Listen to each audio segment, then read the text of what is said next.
Nous débutons ces mois de mars, mesdames et messieurs, avec des nouvelles faisant état d'une attaque sur l'aéroport de Kisangani. Voilà, un mois après d'autres attaques signalées au même endroit. À qui peut-on attribuer toutes ces attaques? Eh bien, les autorités provinciales, là nous parlons bien sûr de la province de la Chopo, ont communiqué, ont adressé un message réagissant bien sûr à ces attaques. Hein. Voilà, l'aéroport de Kisangani, on parle des drones à kamikaze que les FARDC disent avoir détruits. Alors déjà, c'était hier dimanche 1er mars 2026 que cette attaque a été signalée.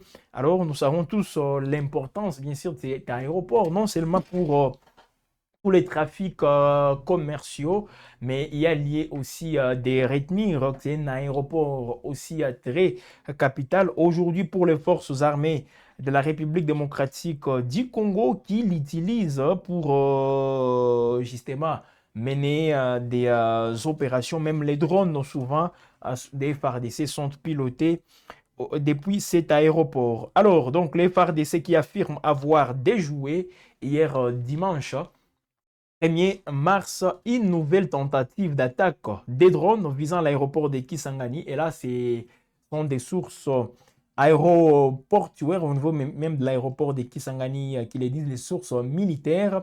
Au moins 4 engins auraient été neutralisés avant d'atteindre leur cible, évitant des dégâts majeurs sur cette infrastructure très stratégique.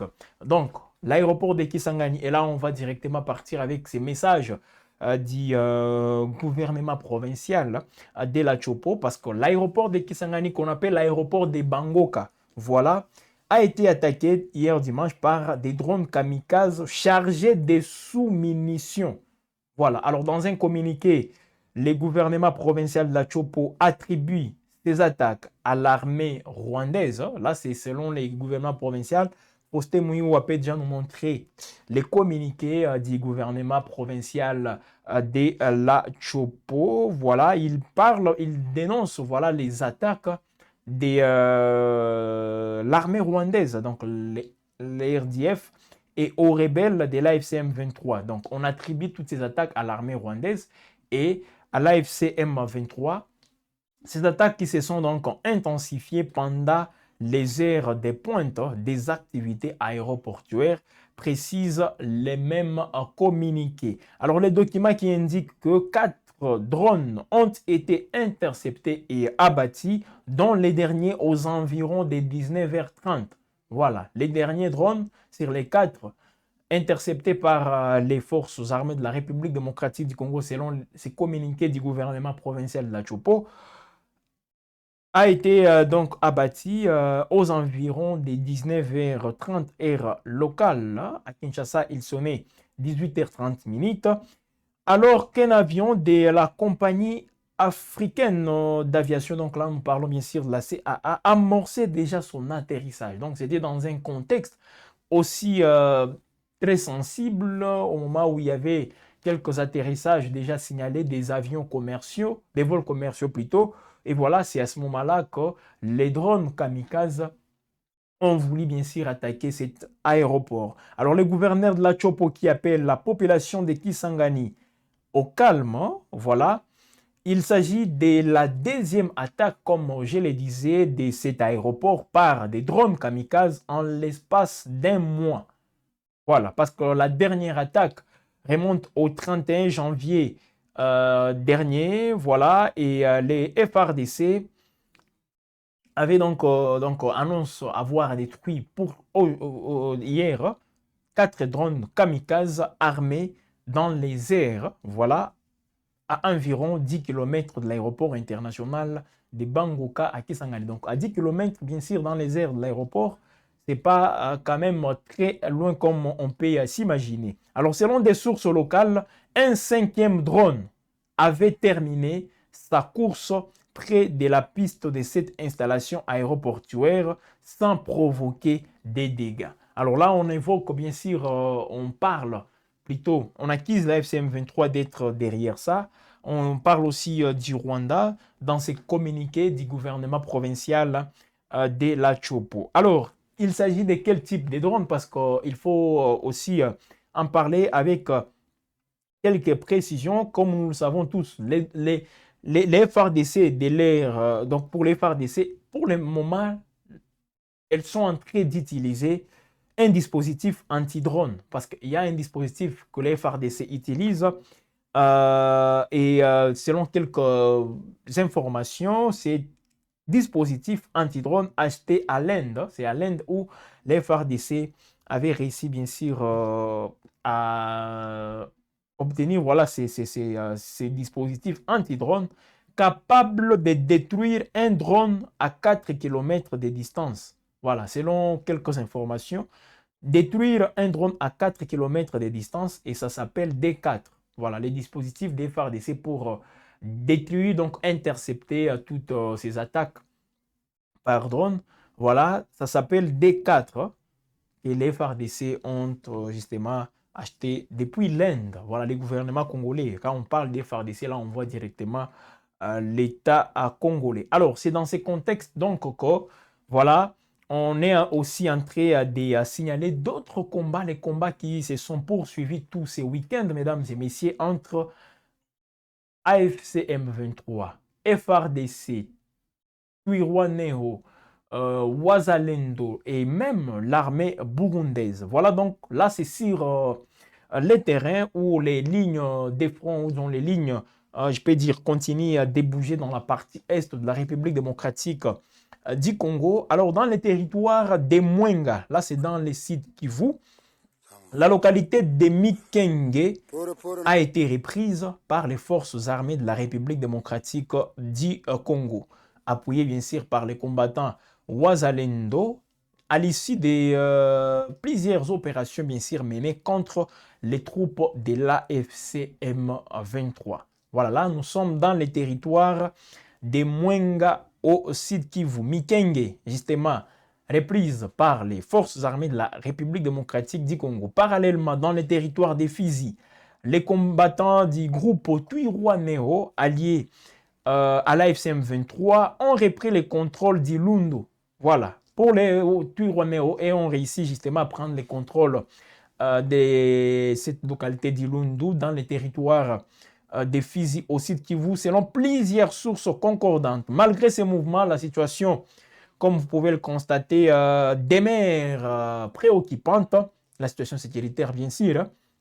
Des affrontements sporadiques sont toujours signalés aux alentours, plongeant les populations civiles dans un climat de peur. Alors ici, on voit déjà plusieurs familles qui ont fui vers des localités voisines, redoutant une intensification, bien sûr, des combats. Alors, au Nord Kivu, là aussi, la dynamique reste tout aussi tendue, hein, parce que c'est vrai, au même moment que ça chauffe au Sud Kivu, au Nord Kivu aussi, ça chauffe. Tous ces week-ends et même cette semaine qui vient de commencer, mesdames et messieurs, il y a quelques échauffourées qui sont signalées. Donc, hier dimanche, les combats ont aussi repris au Sud Kivu, au Nord Kivu plutôt.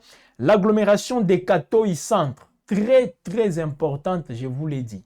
L'agglomération des Katoï Centre, là nous sommes dans le groupement Oufamandoudé, en territoire de Massissi. Alors d'après des sources locales, cette reconquête est intervenue après des violents affrontements avec la coalition FARDC Wazalendo. Donc les éléments de la FCM 23 ont repris hier dimanche l'agglomération des Katoï Centre. Je parle des Katoï Centre dans le territoire de Massissi. Nous sommes dans le groupement Oufamandou 2. Alors, dans ces zones sous tension, il faut quand même les souligner, les besoins humanitaires s'aggravent. Tous les jours, les besoins humanitaires ne font que s'aggraver par manque d'abri, accès limité aux soins médicaux et même cette insécurité aussi alimentaire qui devient de plus en plus croissante. Donc, dans un contexte comme celui-ci où l'instabilité ne fait que perdurer, voilà, les populations civiles restent les premières victimes de tous ces affrontements à répétition. Voilà, mesdames et messieurs, la situation. Donc, il y a d'abord les FARDC qui ont réussi à reprendre le contrôle des Mikenge. Là, nous sommes dans les territoires de Mwenga, au sud Kivu. Pendant ce temps, Ilundu, à Fizi, a été récupéré par les Twirwanéo, ces combattants alliés à l'AFCM 23. Et le même dimanche, donc hier, l'AFCM 23 a repris le contrôle des Katoi Centre. Donc c'est ce que j'ai toujours dit ici. Oui, on peut reprendre les localités, mais qu'est-ce qui nous garantit, qu'est-ce qui rassure l'opinion qu'on va y rester le plus longtemps possible? On a les FARDC qui ont un effectif aussi, je dirais, plus grand. Il y a les Ouazalendo qui sont là. Mais qu'est-ce qui fait à ce que des entités sont récupérées et tout juste après, 2 ou 3 jours, pas même une semaine, les localités repassent entre les mains du mouvement politico-militaire AFC M23. Voilà, qu'est-ce qui explique justement tous ces revers? Parce que ce sont des revers. C'est vrai, on a vu les FARDC la semaine dernière prendre toujours les dessus aussi sur l'AFC M23 sur plusieurs lignes de front, mais la dynamique est en train d'échanger aussi. Parce que dans 3 jours, je vous l'ai dit, l'AFC M23 a réussi à prendre le contrôle des 5 localités. 5 justement, dans le territoire de Massissi. Alors si on peut ajouter Katoy, ça fait déjà 6. Ça fait 6 localités conquises par l'AFC M23. De l'autre côté, on voit aussi des mouvements au niveau du site Kivu, mais les FARDC aussi dans les sites Kivu, toujours là, on vient de les dire même, Mikenge récupéré par les forces armées de la République démocratique du Congo. Voilà, mesdames et messieurs, la grande information pour ce matin, justement, c'est cette attaque à l'aéroport de Kisangani. 4 drones kamikazes détruits par les FARDC selon leurs revendications. Et même le gouvernement provincial de la Chopo qui dit, bien sûr, qui confirme plutôt toutes ces informations tout en accusant l'AFCM 23 et les Rwandais d'être à l'origine de toutes ces attaques. Alors, l'aéroport de Kisangani, pourquoi cet aéroport? Parce que nous savons tous, c'est cet espace qui est utilisé pour les FARDC afin de procéder à des attaques par drone. Quand on voit les drones FARDC venir faire le job à Massissi, partout là-bas, c'est parce qu'il y a là où ces drones plutôt est venu. Et souvent, c'est l'aéroport de Kisangani. Alors, peut-être, là, jusque-là, il n'y a aucune revendication côté AFCM 23, comme quoi ils ont réussi à attaquer l'aéroport. Parce que là, les FARDC confirment, ou même le gouvernement provincial de la Chopo confirme avoir réussi à détruire 4 drones kamikazes qui appartiendraient à l'AFC M23. Voilà, ça c'est bien sûr les informations données par les pouvoirs, les exécutifs provinciaux de la Chopo. Donc c'est un peu ça, mesdames et messieurs. Au moment où on est en train d'assister à des attaques visant l'aéroport de Kisangani, une fois de plus, parce que c'est la 2e fois que l'aéroport de Kisangani est visé. La première fois, c'était le 31 janvier de cette même année. Et voilà encore un mois après, justement près d'un mois après, ou même plus d'un mois après, l'aéroport, une fois de plus, visé. Qu'est-ce qui se passe? Pourquoi toutes ces opérations? Alors, on est toujours là en train de suivre toutes ces actualités avec beaucoup d'intérêt, en fait, venir vous en dire un peu plus. Donc, c'est lundi, comme je suis en train de le dire, il y a quelques échauffourées signalées sur quelques lignes de front au nord Kivu, tout comme au sud Kivu. Là, on voit le territoire de Massissi et le territoire de Walikale, pour ce qui est du nord Kivu. Au sud Kivu, c'est surtout les hauts plateaux. Minembwe, voilà, là, c'est dans le territoire des Fizi. On voit aussi Mwenga, Chabunda. Cet axe-là, mesdames et messieurs, est aussi mouvementé, des gens en ce début des semaines. Alors, nous, on est là donc pour SMP, donc pour plutôt recueillir assez, donc interroger, usons plusieurs sources et après venir pour vous donner les détails justement que nous avons sur toutes ces informations. Oui, ce sont des opérations militaires qui se poursuivent là-bas et on est loin de parler d'un cessez-le-feu. Je sais que parmi vous, il y a ceux-là qui sont pour Le non-respect du cessez le fait que les combats continuent. Mais il faut se rassurer. Si nous optons pour les combats, il faut se rassurer justement d'avoir tout le nécessaire afin de sortir victorieux de ces combats-là. Si ce n'est pas le cas, ça sera très fatal. Donc, il faut engager les combats tout en sachant qu'on va gagner ces combats-là. Et si on n'est pas en mesure de gagner ces combats, il y a d'autres voies qu'on peut utiliser avec beaucoup d'intelligence afin de trouver des résultats aussi positifs. Voilà, on est donc à la fin, mesdames et messieurs, de cette production sur votre chaîne de prédilection. Vous étiez nombreux en train de nous suivre, alors nous allons toujours vous accompagner tout au long de cette journée. Voilà, la nouvelle semaine. Premier numéro, bien sûr, de cette Insta Actualité, mesdames et messieurs, pour le mois de mars. Voilà, j'ai un tout petit peu vite en besogne. Nous sommes encore au mois de mars 2026. Wab Info, toujours là pour vous accompagner. Merci à Faustin Mouhiwa, lui qui nous a réalisé. Merci à vous aussi de nous avoir suivis. Alors, je vous invite à vous abonner. Si ce n'est pas encore fait, activez la cloche de notification pour rester toujours en alerte des nouvelles productions sur Wab Info. Commentez, partagez et aimez surtout toutes nos productions. Visitez toutes nos plateformes sur X. On est là. Les informations, toutes ces informations aussi bien détaillées sont à retrouver sur wab-info.com. C'est ce qui vous accompagne tous les jours. Allez sur TikTok, allez sur Facebook. Nous sommes partout justement pour mieux vous servir. Mesdames et messieurs, prenez bien soin de vous et restez surtout connectés sur votre chaîne de prédilection.